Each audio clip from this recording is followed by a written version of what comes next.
Dr. Wilson, thank you for joining us. What a nice space you have here, the new Health and Human Services building, opening for this school year? Yes, actually it's been open for about a year.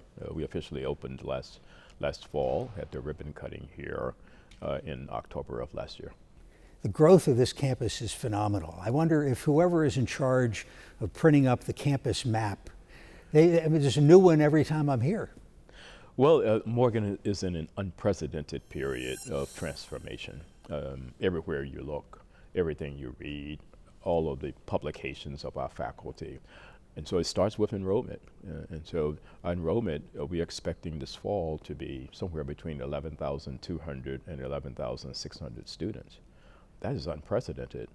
Of the 4 HBCUs in our state, and they're all just absolutely wonderful institutions, we now will have 50% of all the enrollment of students in HBCUs. And so those students are coming from practically every state, and they still are coming from numerous places outside of the United States as well. So Jeff, word is out that you can come to Morgan, of course, get a world-class education, one that will enable you to compete with any place in the nation or in the world, and you're going to be competitive in the marketplace, and that's what we like. When you took this job, which has been roughly a dozen years ago? 15. Has it been 15? Yes, I concluded my 15th year of July 1. Would you have imagined at that point that your big challenge was going to be, where am I going to put all these freshmen? I need to build new housing. Well, not to the extent that it is now. And so when I walked on this campus, as the board was trying to entice me to take the presidency here, I did look it over, and I saw an institution that presented itself to me as one with a lot of potential, that had performed admirably in some places, but had underperformed in so many other places. And so all I saw was potential. So I did see the potential for growth. I saw the potential for growth in enrollment.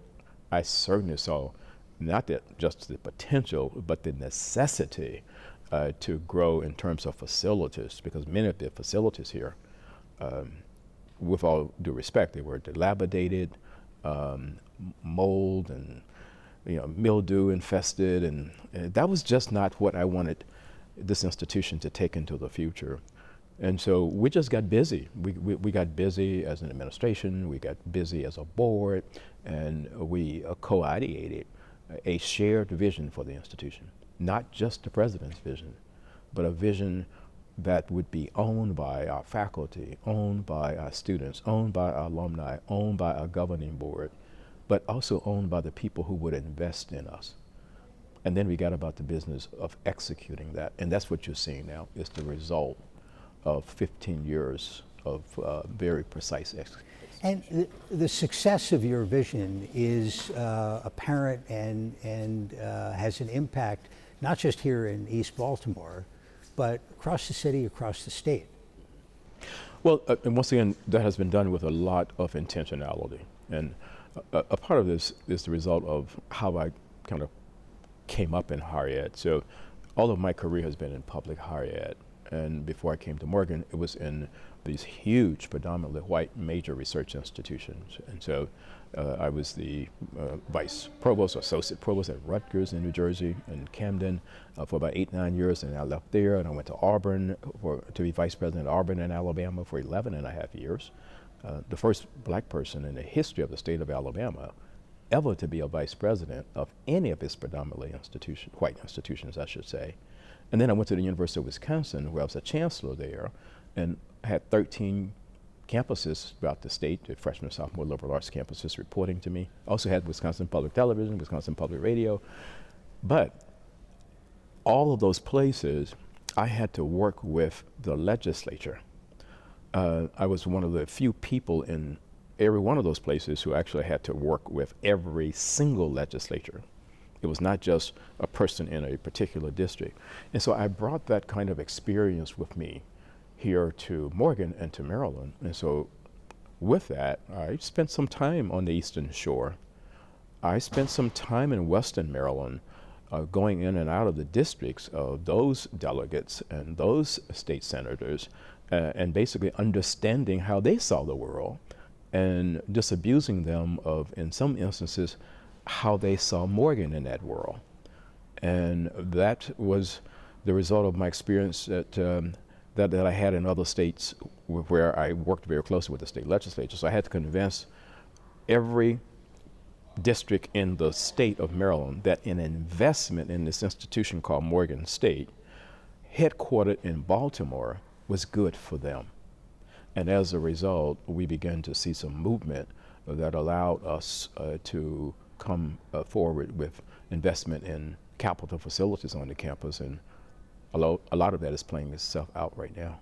Is that still a challenge, maybe, because the change here has been so rapid that any state legislator, or influential person who's not been here in 5 or 10 years does not know today's Morgan?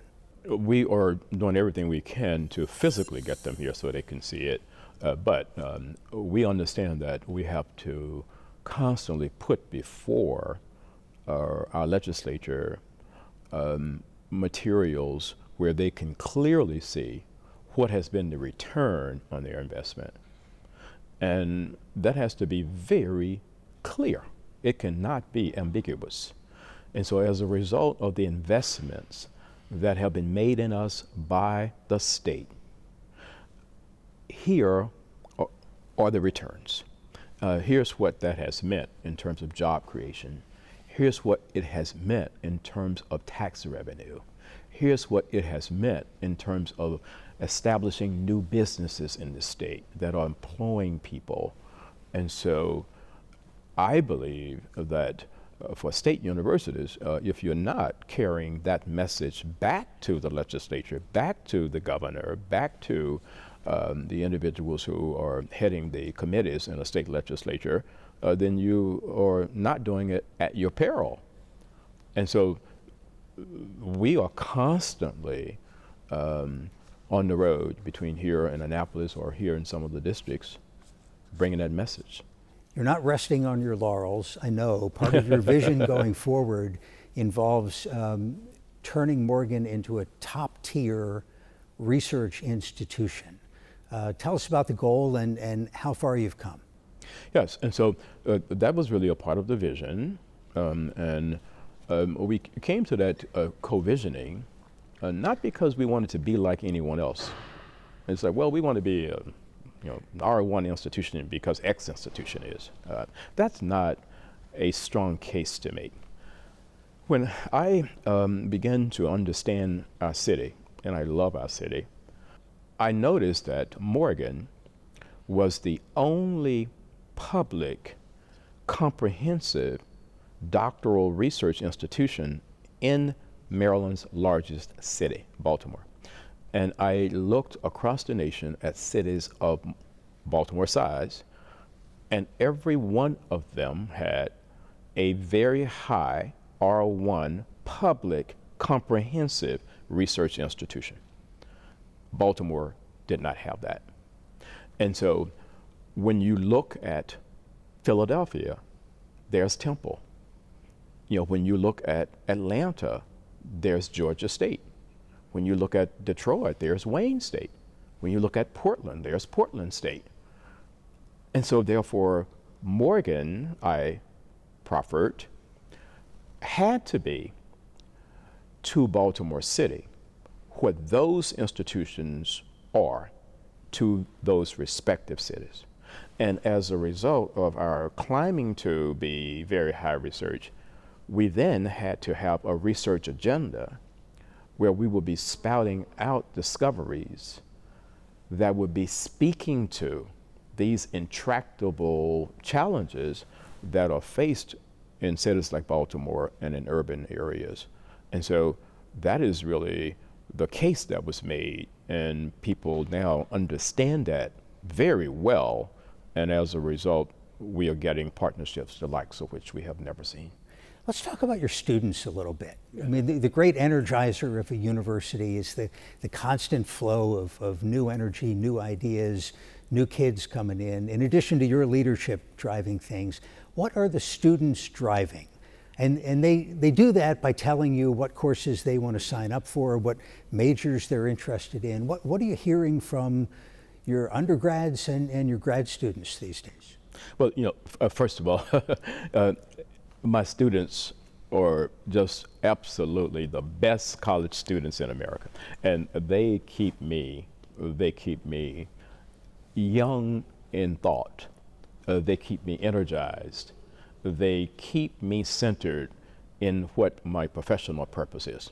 And that is really what drives me as a college president, is to get out there and make sure that we are doing everything we can to ensure that our students are well prepared and they can dance on the world stage with anyone, any place, any time. And so what they are saying to me is, President Wilson, we understand now all too well what it means when we look at our motto and it says growing the future and leading the world. That's us. You're speaking to us. And I tell you, my heart, it just warms my heart to help my students understand that growing the future, that's you. You have to see yourself in that future. And you must be a part of that. And then when you become a part of that, you are not just becoming a part of that to be a part of that. The expectation is that you're becoming a part of that to lead the future. And so therefore you are in training here at Morgan to be world-class leaders. And they get it, and I tell you, they walk around the campus with a kind of contagious swag, which I love, because even during their tenure here, they participate in so many national competitions, and 67% of the time they emerge as first place winners nationally in hackathons and other kinds of competitions. Before we go, we have to talk. People may have noticed we're at these academic chairs. So in your lovely new building here, you have lovely new furniture. It's designed for work because we have these things. I've been sitting here worried that you were going to hand me a test and I was going to have to fill it out right here. But this tells you a lot about the school, too. Well, that test is coming. As a matter of fact, I need to go back and grab it here. Right? We want our students, when they walk into these very innovative spaces, yes, they are here for you to enjoy, for you to relax, for you to get the message when you walk into a space that this institution cares about me, but we also want all the symbols to show that this is, at the end of the day, about academic excellence. And that's what this is symbolic of. Dr. Wilson, always a delight to see you. Thank you for your time. Just a pleasure to have you here, Joe.